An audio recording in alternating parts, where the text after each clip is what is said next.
My dear brothers and sisters, many of us are so judgmental. We are so prone to finding faults with other people. Some of us are very savvy in finding people's faults and flaws. Some people are very good at it. But when it comes to my own shortcomings, my own flaws, I hardly can see them. I'm so blind. I hardly can see my own faults. The Holy Prophet of Islam, sallallahu alayhi wa sallam, in his great maxim to Imam Ali ibn Abi Talib, alayhi salam, in which he gives him 6 pieces of advice. 6 pieces of advice. One of them, he says, when you see people getting busy in finding faults with other people, searching for faults for other people, you try to search for your own fault. If you see other people busy talking and finding flaws with members of the community, I need, instead of looking for faults with the members of the community, I need to check on my own faults, on my own flaws, on my own shortcomings. And instead of trying to fix problems with other people and giving lectures to other people, let me first begin with myself. Let me lecture myself first. Jesus, alayhi salam, has a beautiful saying made of 3 words only. But it's a very beautiful statement he makes. He says, رحلة الإصلاح تبدأ من الذات. If you intend to change the community, if your plan is to change the society, begin with yourself. The journey of reform begins with yourself, begins with myself. If I want to reform the community, who's the community? The community is me. The community is me. I need to begin with myself. If I'm trying to fix people's families, I need to fix my own family. If I want to criticize people's affairs and business, let me begin with my own business. Some of us are very good at analyzing people's business and critiquing people's business. But when it comes to his own business, he's a mute. He cannot say anything about himself. He doesn't see anything wrong with himself. That is the problem, my dear brothers and sisters. That's a bigger problem. If I'm unable to see and scrutinize my own shortcomings, I will never be able to improve. I will be stagnant. I will never change. I will never be a better person. Only when I have the audacity to scrutinize myself, my behavior, my word, to be able to critique myself first, then I may be able to correct my behavior and improve it. Otherwise, I will grow arrogant, thinking I am the only perfect person. This guy has flaws, that guy has flaws, this person has flaws, this person has flaws. But when it comes to me, no, I am above any criticism. This is a form of sickness, my dear brothers and sisters. to feel everybody needs remedy except myself. My ego is so big. Some people's ego is so big, so magnified that impedes them from seeing their own shortcomings.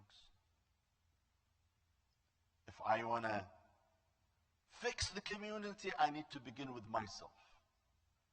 I need to use a magnifier on myself first and find my own flaws and get busy in fixing my own flaws.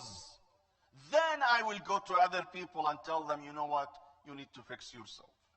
Otherwise, I will be a big hypocrite to ask people to change when I am unable to change. I will be a big hypocrite when I ask people to lead when I am unable to lead. A guy came to a sheikh and he says, Sheikhna, I've been talking to my wife to start praying and she would not listen. What do you advise me to do? The sheikh told him, tell her, it is wajib, it's mandatory to pray the 5 daily prayers. And the guy says, I did, but she would not listen. What else I can do? The sheikh told him, tell her that if she does not pray the 5 times of prayers, daily prayers, Allah will hold her accountable in the day of judgment. He says, I did. She would not listen. The sheikh told him, go and have her listen to some maw'idha sermons. He says, I did tell her that, but she would not listen. The sheikh finally, being frustrated with this guy, told him, what is her excuse? What is her excuse? The guy says, her excuse, she says, whenever you pray, I will stop praying. You ask your wife to pray and you don't pray?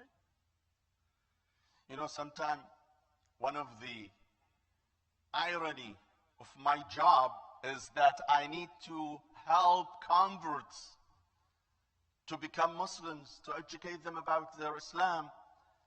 So often I see a man bringing a woman to my office so I can help her convert. But the funny part, the guy himself who wants his wife to convert to Islam, he himself doesn't practice Islam. He wants me to tell his wife that Salah is mandatory in Islam when he does not pray. He wants me to tell his wife that eating pork is haram in Islam while he himself eats pork. Isn't that hypocrisy? How I would help other people to believe in something when I do not believe in it, when I do not walk the walk. I just talk the talk, but I do not walk the walk. People will laugh at me. People will laugh at me when I say something and I do the opposite. So this is a golden maxim from the Prophet ﷺ to Imam Ali ibn Abi Talib alayhi salam, in which he teaches us also humility. My dear brothers and sisters, critiquing oneself requires a humility. You have to be humble to be able to critique yourself. If you're not humble, if I'm not humble enough, I will never be able to critique myself. If I go and grow so arrogant about myself, I will never be able to critique myself. Number one prerequisite for correcting my behavior and being able to do so is that I need to acquire some humility. I need to admit that I'm a human being. I'm just a human being. I'm subject to making mistakes. And I better work on my mistakes.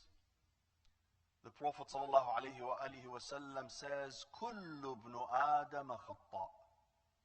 If you think you're perfect, you're wrong. All children of Adam make mistakes, with the exception of the Prophet and the Imams alayhim as-salam. Everybody else makes mistake. Everybody else. 7 billion people, 7 billion people would make mistakes. No perfect person. There could be a smart person, there could be an intelligent person, but there is no perfect person.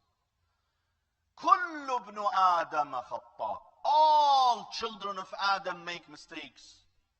وَخَيْرُ الْخَطَّائِينَ التَّوَابُونَ.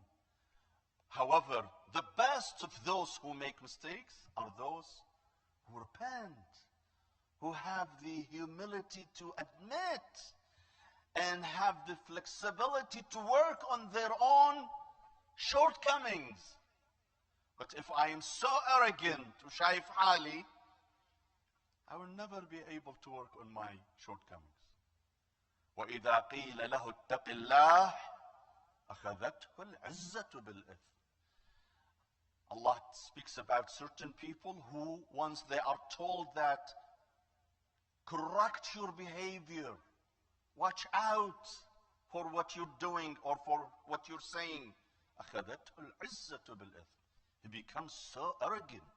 He rejects any criticism.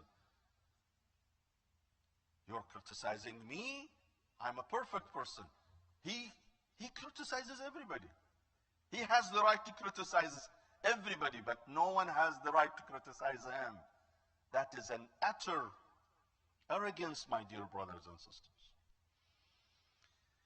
My dear brothers and sisters, before I conclude, I need to remind some of our dear brothers and sisters participating in the salah to please maintain the social distance.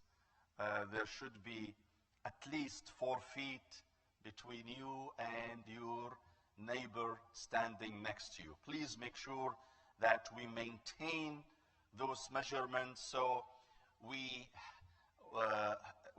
do not cause more spread of the virus, and we help fight the spread of the virus. So please always make sure that you keep your distance with people standing next to you and also in front of you and behind you.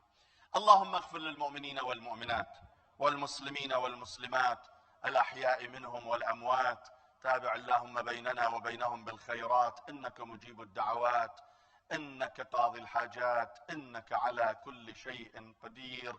وإلى أرواح المؤمنين والمؤمنات ولقضاء حوائجنا وشفاء مرضانا. Many people have asked for dua. For all those who ask for dua, to heal, for their relatives and for beloved ones to heal, I ask you all to recite Surah Al-Mubarakah Al-Fatiha.